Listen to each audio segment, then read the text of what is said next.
Bismillahirrahmanirrahim. Assalamualaikum warahmatullahi wabarakatuh.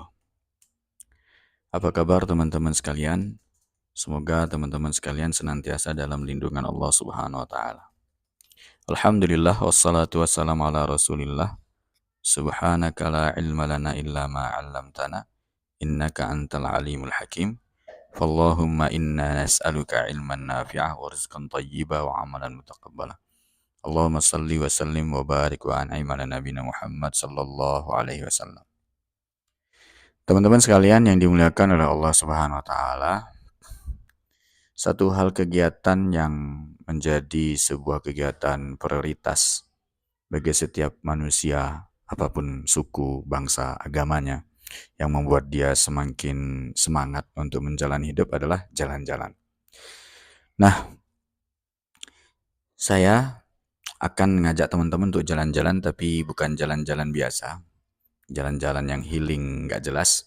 Insya Allah kali ini kita jalan-jalan yang jelas dan membuat hidup kita semakin jelas insya Allah.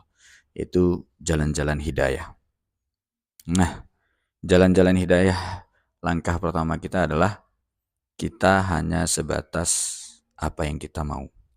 Apa maksudnya kita hanya sebatas apa yang kita mau? Kata-kata siapa? Kata-kata siapa ini?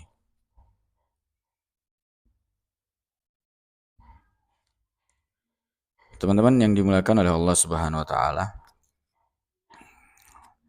Jadi, kalau kita mau dapat petunjuk, mau ditunjuki, nah itu tergantung kita mau atau tidak ditunjuki. Dan Allah sudah sampaikan dalam sebuah hadis qudsi, Ya ibadi, inni harramtu zulma ala nafsi, wa ja'altuhu bainakum muharrama, fala tazalamu. Wahai hamba-hambaku, aku telah mengharamkan atas diriku kezaliman, kesemena-menaan, ketidakadilan. Maka aku jadikan kesemena-menaan, kezaliman itu juga sebuah hal yang haram di antara kalian. Fala tazalamu, maka janganlah kalian saling menzolimi. Dan kemudian Allah mengatakan, Ya ibadi, kullukum dhalun illa man hadaitu. Fastahduni ahdikum.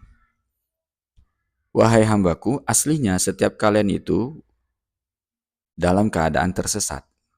Asli keadaan setiap manusia itu tersesat, kecuali yang ditunjuki Allah.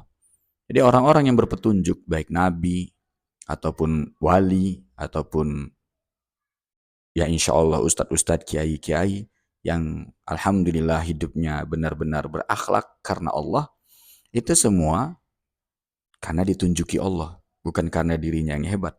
Karena aslinya dolun, tersesat, kecuali yang ditunjuki oleh Allah. Maka dari itu, fastahduni, mintalah petunjuk kepadaku, ahdikum, pasti akan kutunjuki. Nah teman-teman yang dimuliakan oleh Allah Subhanahu wa taala, di awal Allah bilang bahwasannya dia telah mengharamkan kesemena-menaan, kezaliman. Artinya semua hal yang tidak kita sukai di dunia ini, dalam kehidupan ini, itu adalah tercantum dalam kata umum kezaliman. Apapun yang gak enak, itu termasuk dalam kezaliman. Nah Allah telah mengharamkan segala hal yang membuat kita gak enak.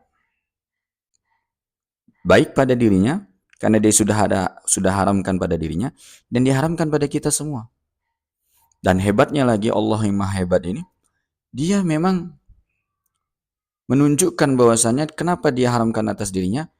Karena dalam pikiran manusia itu, yang namanya kezaliman, itu hanya dilakukan oleh orang-orang yang berkuasa. Nah Allah punya kuasa mutlak. Saking maha rahman rahimnya dia, meskipun dia punya kuasa mutlak, malah dia yang pertama mengharamkan ketidakenaan itu, kezaliman itu. Nah ketika kita merasakan ketidakenaan, kezaliman, ketidakadilan, kesemena-menaan dalam kehidupan ini, nah berarti itu dari siapa? Sudah pasti bukan dari Allah. Karena dia sudah katakan seperti itu. Nah maka dari itu, ada keterkaitan erat antara bait pertama dengan bait kedua di hadis qudsi ini. Jadi sebab kezaliman itu adalah karena memang aslinya kita dalam ketersesatan. Nah, gimana rasanya kalau kita dalam keadaan tersesat? Wah, macem lah, segala ketidakenakan lah, ya gondok lah, yang bingung lah, yang takut lah, ya macam-macam lah. Nah, berarti ketidakenakan itu karena kita dalam keadaan tersesat.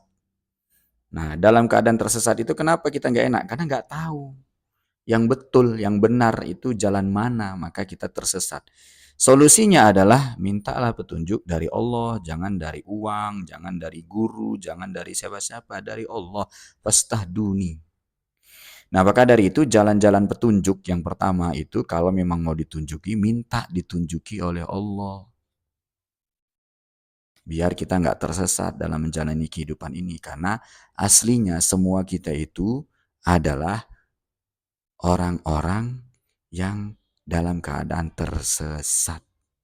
Maka kalau mau tidak tersesat, mintalah petunjuk kepada Sang Maha Tahu, Sang Maha Pencipta, Pengatur segala kehidupan yang akan kita jalani ini.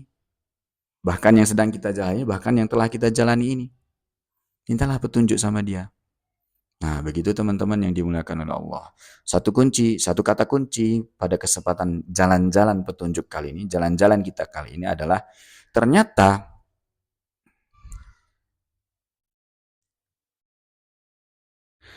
sebab orang itu hancur, akhirnya hancur ya, akhirnya tersesat, adalah bukan karena dia tidak tahu yang benar, tapi karena dia merasa pintar, merasa tahu dalam menjalani hidup ini.